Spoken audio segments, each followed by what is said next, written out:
여러분 안녕하십니까. 4월 21일 월요일 넘치는 우리 교회 매일 묵상 시작하도록 하겠습니다.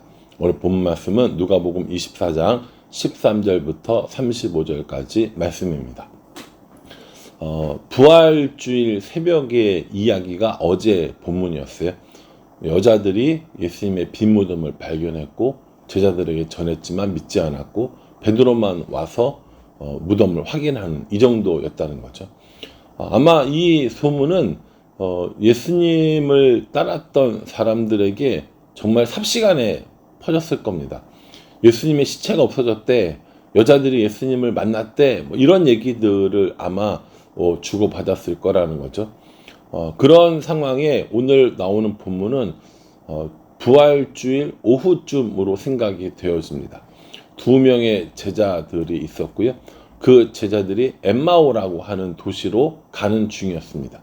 엠마오는 예루살렘으로부터 25리 정도 떨어져 있었다고 해요. 그러니까 심리가 4km지 않습니까? 20리면 8km, 대략 한 10km 내외 정도에 있는 그런 엠마오라고 하는 지역으로 가시는 길이 있었는데 거기서 예수님을 만나게 되는 거예요. 예수님의 제자 중에 따르던 사람들 중에 글로바라는 사람이 있었는데 엠마오로 가는 그 두 제자는 글로바와 그의 아내였던 마리아이지 않았을까라고 추측을 해보고 있습니다. 어쨌든 글로바라는 이름만 나오니까 글로바와 또 다른 제자 한 명이 엠마오로 가고 있는데 예수님이 그 대열에 합류를 하신 겁니다. 그리고 엠마오로 같이 걸어가고 있는 거예요. 예수님께서 제자들에게 물어보는 겁니다. 그 사람들에게 너희들이 무슨 얘기를 하고 있느냐라고 이야기하는데 이 글로바와 그 제자가 뭐라고 이야기하냐면, 아니 당신은 예루살렘에 지금 그 난리가 났는데 어떻게 당신 혼자만 이 일을 모르십니까? 라고 하면서 예수님을 예수님으로 알아보지 못하는 거예요. 그럼 오늘 성경에 보면은 뭐라고 이야기하냐면 16절에 그들의 눈이 가리어져서 그인 줄 알아보지 못하거늘, 이렇게 얘기합니다. 예수님을 예수님으로 알아보지 못하는 제자들이었습니다. 그렇게 예수님을 따라다니고 가르침을 듣고 또 기적을 경험한 그런 사람들이었지만 예수님을 예수님으로 알아보지 못하는, 그들의 눈이 가려진 상태로 있는 이런 일들이 일어나게 된 겁니다. 이 제자들이 예수님에게 예루살렘에서 있었던 일들을 다 이야기를 해주고 또 이렇게 함께 걸어가면서도 전혀 모르고 있었는데 예수님께서 그들을 가르치고 계시는 겁니다. 그 가르치시는 와중에도 제자들은 몰랐어요. 27절에 보면 이에 모세와 모든 선지자의 글로 시작하여 모든 성경에 쓴 바 자기에 관한 것을 자세히 설명하시니라 라고 이렇게 얘기합니다. 예수님께서 그 제자들에게 자신을 설명해 주고 계시는 거예요. 어떻게요? 성경에 나와 있는 자신에 관한 이야기들을 설명해 주고 있는 겁니다. 여기서 말하는 성경은 신약 성경은 아닐 거 아닙니까? 구약 성경일 거란 말이에요. 그러니까 구약 성경에서 예수님에 관련되어져 있는 것들을 이야기해 주면서 바로 너희들이 기다리던 메시아가 나다라는 사실을 이야기해 주는 거죠. 예를 들면 이런 겁니다. 여러분 창세기에 보면 그 아담과 하와가 선악을 알게 하는 나무 열매를 따먹고 그리고 에덴 동산 밖으로 쫓겨나갈 때에 가죽옷을 입히잖아요. 그 가죽옷이 예수님을 상징하는 겁니다. 왜냐하면 가죽옷을 지으려면 동물을 죽여야 되고 피를 흘려야 되는 거죠. 그리고 어떻게 합니까? 그리고 아담과 하와를 이렇게 따뜻하게 또 안전하게 해줄 수 있는 거잖아요. 부끄러움을 가릴 수 있는 거고. 그래서 예수님 아담과 하와가 입었던 그 가죽옷이 예수님을 상징하는 거라고 이렇게 얘기합니다. 이걸 모형론 혹은 예표론이라고 이야기하면서 구약 성경에 나타난 예수님의 상징에 대한 것들, 예수님에 대한 설명들을 이야기하는 학문이 바로 예표론 혹은 모형론이라고 이야기하는 겁니다. 예수님께서 구약 성경에 나와 있는 이 자기에 관한 것을, 자신에 관한 것들을 쭉 설명해 주었어요. 근데 그럼에도 불구하고 몰랐던 겁니다. 그리고 나서 30절에 그들과 함께 음식 잡수실 때 떡을 가지사 축사하시고 떼어 그들에게 주시니 이렇게 얘기합니다. 이게 뭡니까? 이게 성찬식 때 있었던 일인 거잖아요. 성찬식 때 예수님께서 떡을 주시고 또 잔을 주시면서 이것이 너희를 위하여 흘리는 나의 피다, 너희를 위해 찢는 나의 몸이다 라고 이야기해 주신 거거든요. 그렇게 예수님께서 해주신 것들을 딱 보니까 그제서야 이 제자들이 예수님을 알아보게 되었다라는 거죠. 31절에요. 그들의 눈이 밝아져 그인 줄 알아보더니 예수는 그들에게 보이지 아니하시는지라 라고 이렇게 얘기합니다. 그들의 눈이 밝아졌을 때는 예수님께서 더 이상 보이지 않게 되셨다라는 것이죠. 오늘 우리가 읽은 그 16절과 또 이 31절에 보면은요, 그들의 눈에 대해서 이야기하고 있습니다. 그들의 눈이 가려졌고, 그들의 눈이 밝혀졌고, 이 일이 있었다는 거죠. 그들의 눈이 그들의 눈이 가려지고, 그들의 눈이 밝혀진 그 사이에는 무슨 일이 있었냐면, 예수님의 설명이 있었습니다. 말씀의 가르치심이 있었죠. 그러니 우리는요, 말씀을 통하여서 예수님을 알 수 있다라는 이 사실을 다시 한번 확인할 수 있습니다. 성경을 읽는 이 과정은 매우 힘든 과정입니다. 성경을 매일같이 읽고 묵상을 하고 또 연구를 하고 공부를 하고 이거 분명히 쉬운 거 아니거든요.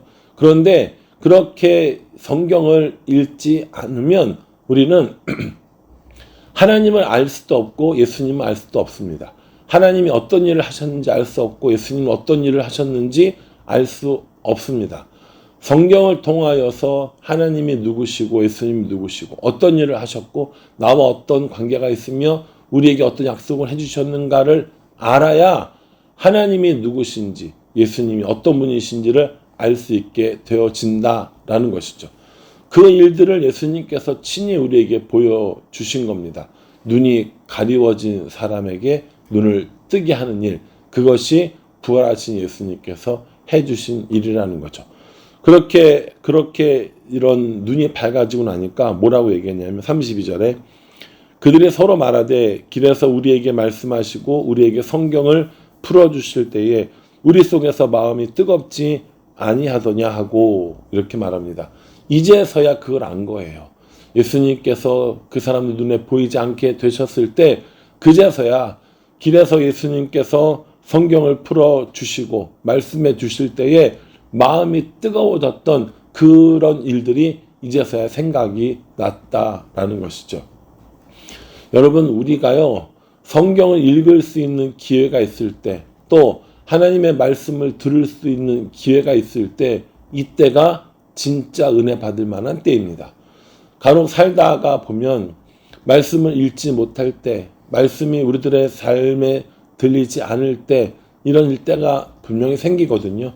그때 말씀을 읽고 말씀을 듣고 은혜를 나눌 때가 얼마나 좋았는가라고 하면서 안타까워하며 탄식하는 것이 아니라 우리가 말씀을 읽을 수 있을 때, 우리에게 말씀이 들려질 때, 평안한 가운데 신앙생활하고 있을 때, 이때가 우리가 하나님의 은혜를 경험해야 될 때라는 겁니다.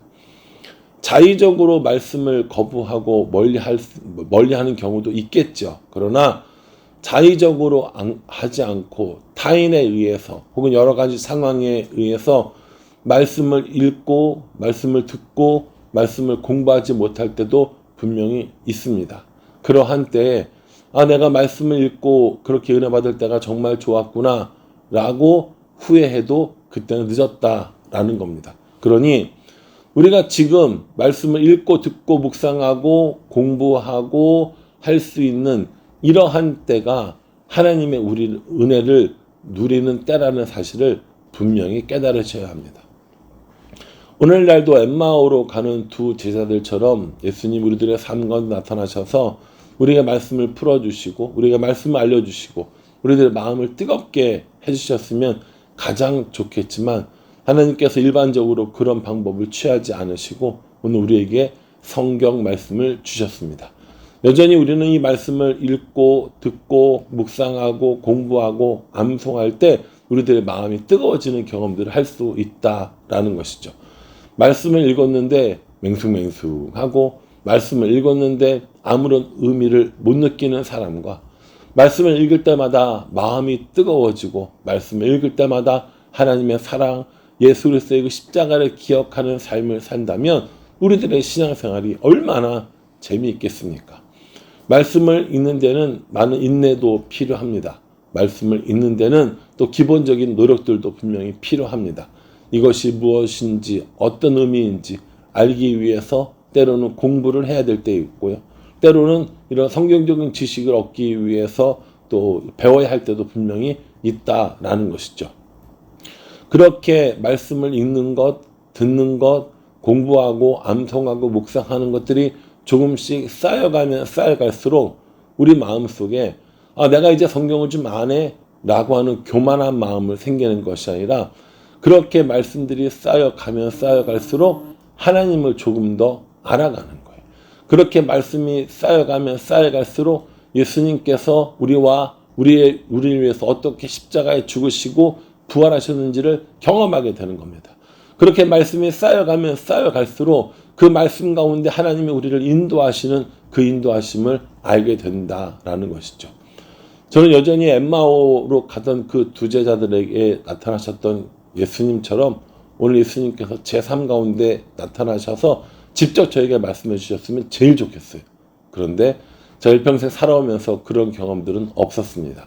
그러나 하나님께서 우리에게 주신 이 성경이 저의 삶에 깊은 울림과 감동과 은혜를 주시고 우리를 인도해 주시고 때로는 책망해 주시는 것들을 잘 알고 있습니다. 그래서 디모데전서 3장 16절은 모든 성경은 하나님의 감동으로 된 것으로 교훈과 책망과 바르게 함과 의로 교육하기에 유익하나니 라고 그렇게 말씀하고 계십니다.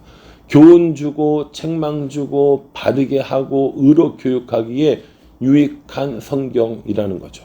우리는 이 하나님 말씀으로 인하여서 충분히 하나님을 알 수 있고 이 하나님 말씀으로 인하여서 충분히 구원에 이를 수 있고 이 말씀을 통하여서 오늘날도 여전히 하나님과 동행하는 삶을 살 수 있습니다. 이것을 알기 때문에 성경을 읽고 듣고 묵상하는 일들을 매일같이 반복하는 겁니다. 이렇게 예수님을 만난 이 제자들이 예루살렘으로 돌아가서 이 시몬도 예수님을 만났다고 하고 이 제자들도 예수님을 만났다고 이야기하면서 점점 부활의 소문은 더 커져만 가고 있습니다. 우리도 부활하신 예수님을 만났습니다. 말씀을 통하여서 그렇게 뜨겁게 예수님을 경험했습니다. 그러니 이제 우리가 해야 할 일은 이 예수님을 전하는 일입니다. 우리가 돌아오는 주일에 사랑축제를 하면서 강사를 초빙하고 여러 가지 음식을 준비하고 하는 이 모든 것들도 결국 이 부활하신 예수님을 전하기 위해서입니다. 교회를 전하기 위해서도 아니고 담임 목사를 자랑하기 위해서도 아니고 우리를 위해 죽으시고 부활하신 그 예수님, 미친 듯이 성공하고 싶었지만 그 성공이 아니라 또 다른 성공을 우리에게 알려주시는 그 예수님을 다른 사람들에게 전하는 것, 그것이 우리들이 해야 할 일이 아닌가라는 생각을 해봅니다. 여러분들은 부활하신 예수님을 만나셨습니까? 그 예수님으로 인하여서 마음이 뜨거워지십니까? 그 예수님께서 우리에게 주신 성경으로 인하여서 우리가 감사하며 살아가고 있습니까? 오늘 본문이 우리에게 참 많은 질문들을 합니다. 그러니 저와 여러분 오늘 이 말씀 묵상하시면서 하나님께서 우리로 하여금 깨닫게 하시는 것들은 무엇인지, 무엇이 우리의 눈을 가리고 있는지, 또 어떻게 그 눈이 떠져야 하는지, 깨달아야 하는지 깊이 묵상하시고 가리워진 눈이 떠지는 눈으로 말씀으로 인하여 변화되는 삶을 살아가는 우리 모두가 되기를 주님의 이름으로 축복합니다. 기도하겠습니다. 하나님, 말씀을 풀어주실 때에 뜨거웠고 부활하신 예수님을 만났을 때 담대해집니다. 우리도 그렇게 부활하신 예수님을 만나고 전하는 자들 될 수 있도록 도와주시옵소서. 아직까지 예수님을 알지 못하여서 낙심하고 절망 가운데 있는 사람들이 부활의 예수님을 만나고 저들의 삶이 변화되는 은혜를 더하여 주시옵소서. 예수님의 이름으로 기도합니다. 아멘. 우리 모두 부활하신 예수님을 만나고 전하는 사람으로 살아갈 수 있기를 간절한 마음으로 기도하겠습니다. 감사합니다.